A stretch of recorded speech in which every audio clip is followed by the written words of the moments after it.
Il est 6h du mat et c'est l'heure de réveiller le BTP.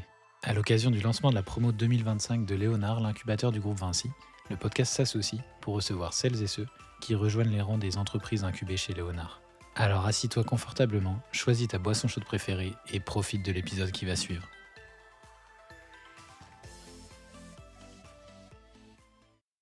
Bonjour à tous, il est 6h du mat et on se retrouve pour un nouvel épisode en collaboration avec l'incubateur de Vinci Léonard pour leur lancement de la promo 2025 des différents programmes et je suis avec Paul Demache. Salut Paul. Salut Nicolas. Écoute, ça fait plaisir de pouvoir parler d'un sujet qui est vraiment central dans le milieu de la construction et du bâtiment en global. Et avant de spoiler tout le monde, je vais te laisser d'abord te présenter. Ouais. Qui es-tu ? D'où tu viens et quel est ton lien du coup avec le BTP ? Ok. Donc moi je suis Paul, j'ai 35 ans, je vis en Savoie, voilà, okay. Au milieu des montagnes, donc là c'est un peu exotique pour moi de venir à Paris. 35 ans, j'ai fait mon histoire avec le BTP en fait, c'est que j'ai fait le STP en fait il y a quelques années, donc je suis sorti en 2013. Et donc forcément, ça te met un gros pied dans le monde du bâtiment. Pendant l'école, j'étais boursier Vinci. Donc en fait, j'ai fait un parcours. Vinci aide toutes les familles en fait à pouvoir faire des grandes études, quoi. Et donc quand tu es boursier Vinci, tu as un gros parcours chez Vinci. Donc je me suis rapproché de plein de monde, etc. Après ça, je savais pas, si tu veux, le parcours d'étudiant, je savais pas exactement quoi faire. J'ai fait l'ESSEC, j'ai bossé 2 ans en finance. Je te passe cette étape parce qu'elle sert à rien. Et ensuite. J'ai découvert le monde de l'entrepreneuriat, c'était vraiment ça que je kiffais. J'ai bossé dans j'étais premier employé d'une boîte qui s'appelle School Lab, donc premier employé. C'est une boîte qui est montée à 140 personnes, qui a fait 14 millions de chiffre d'affaires. Moi, j'étais au développement de cette boîte, directeur de développement, on va dire. Au début, premier sales, puis voilà. Au bout de 8 ans dans cette boîte, j'ai eu envie de le faire moi-même. Et du coup, je m'en profite aussi pour présenter mon associé là, qui n'est pas là aujourd'hui, mais ça, c'est important pour l'histoire de la boîte. C'est qu'en gros, je suis associé avec Humbert, qui est un pote de promo de l'ESTP. Et lui, en fait, depuis qu'on est sorti de l'école, ce qu'il a fait, c'est 8 ans sur les chantiers, principalement chez Vinci d'ailleurs. Et c'est aussi un fan de code. Donc en fait, c'est lui qui avait développé la solution dont je vais parler. Et qui est venu me voir en me disant je crois que j'ai une bonne solution parce qu'il y a des chantiers qui l'utilisaient et tout, mais le sales et tout ça, c'est pas mon truc. Quoi. Et donc on s'est lancé bien trouvé, ouais, quoi. Voilà. Donc le croisement entre quelqu'un qui a eu un parcours plus justement sur le terrain, sur les chantiers, et quelqu'un qui a eu le parcours plus en bac sur la partie commercialisation, sur de l'entrepreneuriat. Ouais, et le mélange fait que vous sortez tous les deux MASH, du coup, vous êtes associés tous les deux. Ouais, exactement. Qu'est-ce que MASH ? Alors du coup, MASH, si je le fais vraiment dans un peu macro, c'est en gros on lutte contre le travail illégal dans le BTP avec une approche un peu différente puisqu'on utilise l'intelligence artificielle pour ça. Donc ça, en gros, c'est pour situer, tu vois, quand tu regardes de loin. Après, très concrètement, en fait, ce qu'on fait, c'est que quand tu es, donc notamment dans le bâtiment, mais ça marche pour tout le monde, quand tu es une entreprise générale, tu vas faire venir des sous-traitants sur ton chantier et en fait, tu dois t'assurer que tes sous-traitants vont faire venir des compagnons qui ont le droit de bosser sur un chantier. Ouais. Donc ça veut dire quoi ? Ça veut dire que tu dois vérifier des pièces vraiment pièces d'identité, ce genre de trucs, tu vois, sur les gars. Et globalement, c'est une tâche qui s'est rajoutée au conduc. C'est super important pour le chantier, on va commencer par là. Déjà, c'est très très important. Je pourrais en expliquer un petit peu les enjeux pour le... Oui, t'inquiète pas, il y aura des questions, je pense. J'ai beaucoup de questions là-dessus, mais je vais continuer à présenter. Mais voilà, et du coup, très concrètement, en fait, c'est ce que fait notre logiciel, c'est qu'en fait, quand il reçoit des pièces, il peut les recevoir de plein d'endroits, on va dire globalement, dès qu'il voit une pièce passer, en fait, il la prend. T'as pas besoin de saisir des informations, on la prend, on la lit, on la range au bon endroit, dans les bons chantiers, les trucs comme ça, et en face on te dit si la personne globalement elle est autorisée ou pas. Voilà, pour faire dans les grandes lignes. En connecté avec justement des bases de données qui te permettent d'avoir la fiabilité aussi, d'assurer une fiabilité des données que tu scannes, quoi. T'as plusieurs, t'as plusieurs trucs. Déjà, quand les pièces elles arrivent, déjà le truc c'est de les lire, enfin tu vois, c'est de vérifier tout ce que t'as, tout ce que t'as pas, de les ranger. Ça c'est ultra long. Enfin tu vois, voilà. C'est clair. Donc c'est de les lire et tout. Une fois que c'est ça, après c'est de faire des vérifications dessus. Donc en effet, par exemple, tu as une carte, c'est la carte BTP. Je pense que ceux qui nous écoutent, ils savent ce que c'est. Exactement, celle que tu mets sur ton casque voilà, quand donc tu es sur le chantier. donc c'est une carte, normalement en fait il n'y a pas de date de validité dessus, il faut juste la scanner pour savoir si elle est bonne. Donc nous typiquement, ça on le scanne tous les jours en automatique parce que sur le chantier tu t'amuses pas à le faire. C'est des documents de l'URSSAF, on va se connecter sur l'URSSAF, vérifier si c'est bon. Donc tu vois, on fait des vérifications comme ça sur les pièces. Et ensuite, ça c'est vérification de pièces. Et ensuite, tu as tout un lien avec le chantier, en fait, et qui fait que ça c'est ce qui se passe dans le logiciel, mais après il y a ce qui se passe sur le chantier. Donc typiquement, sur les gros chantiers, on va se connecter au tourniquet à l'entrée, donc pour s'assurer que le tourniquet ne laisse passer que les personnes qui sont vérifiées. On va faire des contrôles inopinés parfois sur chantier. Il y a des chantiers qui n'ont pas de tourniquet. Donc en fait, on peut venir et puis regarder est-ce que le gars qui est là, il a ses pièces. Est-ce que le gars qui est là, c'est le bon gars du badge, tu vois. Parce qu'il y a des chantiers où toi, tu viens un jour, puis après, c'est ton frère qui vient et on l'a jamais vérifié, puis il t'a filé son badge. Voilà, donc en gros, nous, ce qu'on fait, c'est qu'on essaye de faire une solution. C'est un sujet ultra important, mais qui est vraiment relou, tu vois, quand tu es à gérer. Je pense que c'est un sujet qui est assez aussi clivant sur le secteur, parce que, en fait, tu vois, c'est un sujet où les entreprises essaient de lutter un maximum sur le travail illégal, mais en même temps, tu peux pas prendre le temps de contrôler à chaque fois chaque sous-traitant, chaque personne. C'est un temps monstre. Donc c'est là aussi que vous intervenez pour faire ce travail-là. En général, ce qui intéresse le plus en priorité, tu vois, le critère d'achat principal, c'est le temps qu'on fait gagner. Tu vois. En général, pour les opérationnels. Après, dès que tu parles en fonction centrale, plutôt c'est la conformité, c'est qui fait l'achat, quoi. Parce qu'en fait, c'est super. Et en fait, une amende, c'est vraiment pénible. Donc déjà pour ton image, tu vois, quand c'est associé, je sais pas, la Vinci associée à du travail illégal, bof, tu vois. Il y a l'amende à payer qui peut être salée, et puis il y a le temps de chantier que tu perds, parce qu'en fait, dès que tu as un problème avec un gars, alors le chantier est arrêté, ou alors quand ils sont cool, juste ils te sortent le sous-traitant, tu vois, en question, mais bon, c'est déjà, enfin, tu vois, ça chiffre vite, quoi. Voilà. Et puis juste pendant que je présente Mâche, il y a aussi en fait il y a une autre dimension, c'est que nous, pour travailler l'acceptabilité du produit, parce que tu vois, vu qu'on est sur un sujet quand même qui n'est pas le sujet prioritaire du conduit, que tu vois, ce que je veux dire, on essaye de lui donner des intérêts, il a déjà pas mal de bien faire le job. Gérer, quoi. Et donc en fait, nous, dès qu'on en reçoit les pièces, en fait, ce qu'on crée, c'est toute la base de données des gars qui sont sur ton chantier. Et quand tu es sur un gros chantier, tu vois pas, c'est dur de savoir qui sont tous les gars. Et après, en fait, on peut structurer beaucoup de choses sur ton chantier grâce à cette base de données. Donc je vais te donner 2-3 exemples très simples. En fait, vu qu'on a le badge des gars, et que tu sais, le badge, par exemple, il est NFC.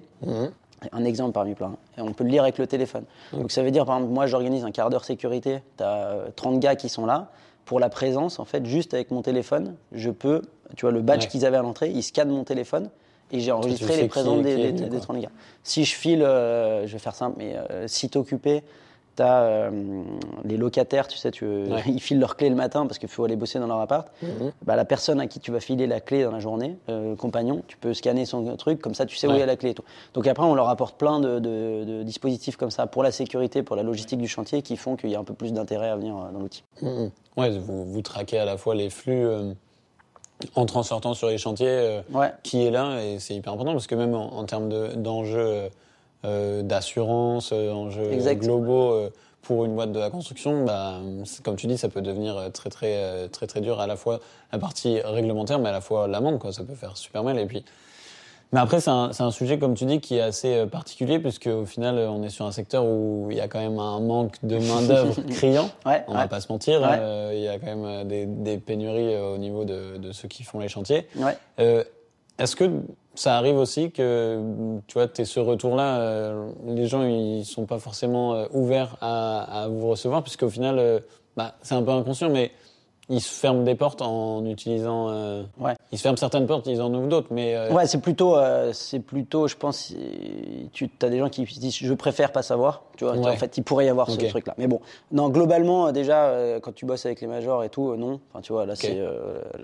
il n'y a pas ce discours-là. S'ils peuvent savoir et qu'ils peuvent faire le job correctement, ils le font, c'est ultra intégré, enfin, tu vois, et puis... le risque il est trop gros, donc non, il y a Ouais. zéro risque. Après, du coup, notre marché aujourd'hui, c'est les grands groupes. Je pense que le marché d'après, c'est plutôt d'autres industries, tu vois, enfin d'autres secteurs, l'industrie, machin.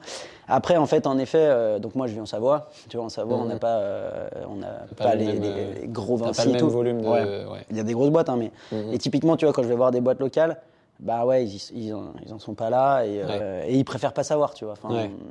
et juste ils en sont pas là. Mais ça va Ouais. venir, tu vois. Ça va, voilà. En tout Ouais, cas, mais comme tu dis, en fait, vous arrivez sur un enjeu qui est hyper important parce que du coup, en termes de, comme tu dis, en termes d'image, en termes de financier, en termes de risque, c'est très impactant. Mais en même temps, il y a ce côté où tu es sur un secteur où, en Ouais. fait, c'est un peu, comme tu dis, on ferme un peu les yeux sur certains sujets. Franchement, je sais pas. Moi, j'ai personne qui me dit, Ouais. tu vois. Non, bah, oui. Enfin, moi, je peux avoir des gens qui me disent, je préfère pas savoir, Ok. mais pas dans les grands groupes, clairement Ok, pas. ouais. Donc pas chez nos clients. Après, t'as personne ça fait kiffer de faire. Enfin, tu vois, il y a aucune personne qui se dit dans ma stratégie, je vais faire bosser des mecs. Non, de mais façon bien sûr. illégale. Bien sûr. Mais un truc important aussi, juste pour le secteur, ce qui est important à comprendre, c'est qu'en fait, si tu as une boîte, en fait, pourquoi nous on fait ce contrôle et qu'on trouve qu'il y a du sens à faire ça, c'est que s'il y a une boîte qui triche, en fait, ça Non, pénalise ouais, toutes bah les oui. autres, tu vois. En fait, c'est celle qui triche, elle a des prix 30% moins chers. Ouais. Les autres qui essayent de respecter les règles, ils sont pas pris dans tu les vois, chantiers, ils sont pas pris. dans les Donc ceux qui marchés. respectent les règles, ils disent Ouais. bon bah vas-y, relou quoi. Ouais. Et donc, en fait, pour la pratique globale du secteur, c'est super important que tu vois, on fiabilise tout le monde, quoi. Non, mais bien évidemment, moi je suis assez aligné avec ça. C'est juste que j'imagine, j'essaie aussi d'aller te chercher là-dessus parce que je pense qu'il y a quand même tu vois, il y a des réalités de secteur qui font qu'il y en a c'est forcément. clair. De toute façon, il y a du travail illégal. Ouais. Enfin, pendant les JO, il y a des histoires de ouf qui sont Bien sorties, sûr. tu vois. Et puis, comme donc tu même dis, chez les gros, quoi. l'histoire de l'inspection du travail qui arrive sur un chantier et tout le monde part. Je pense que ça parlera pas mal des auditeurs. Je dis pas que tout le monde a au moins vécu ça dans sa vie, mais tout le monde a au moins entendu cette histoire. C'est clair. C'est évident. C'est clair. Si on se recentre un peu sur vous, vos enjeux, sur 2025, sur ce que vous venez aussi chercher au sein des programmes de Vinci, c'était quoi l'enjeu pour vous de rejoindre le programme et c'est quoi vos enjeux futurs par le biais de ce programme ? Ouais, je dis vite fait d'où on vient, parce que c'est ta question, puis je te dirai le programme. En gros, nous déjà d'où on vient, c'est du coup Humbert, mon associé qui est Humbert Monod, qui est ancien du terrain. Ça fait un petit peu de temps qu'il réfléchit à ça, tu vois. Lui, il s'est pris lui-même des gros contrôles sur des chantiers donc, qui peuvent être traumatisants, tu vois. C'est les mecs, ils arrivent au frein à main devant le chantier, ils te le ferment. Donc voilà quoi. Et donc lui, ça fait longtemps qu'il avait ça en tête et vu qu'il adore, tu vois, le développement et tout, il a commencé à développer ça. Il y a eu un an en gros pendant lequel il a fait du dev et il a vachement bossé avec les collègues et tout donc GTM Bâtiment à l'époque pour avoir une solution qui marche bien. Et en fin de sa première année, en fait c'est là où on a échangé, on est deux grands potes et j'ai dit on commercialise. Donc, on commercialise depuis un an. Et là, sur la première année, on a clairement fait des super preuves, tu vois, marché. On a vraiment beaucoup de chantiers, des très gros qui tournent. Et donc là, l'année 2025, enfin pour te dire, en gros, l'année 2024, on pourrait dire que c'était la validation du modèle. Et aussi, ça a été le moment où on a éprouvé un peu notre produit, tu vois, en se disant est-ce qu'on va tenir la charge et tout.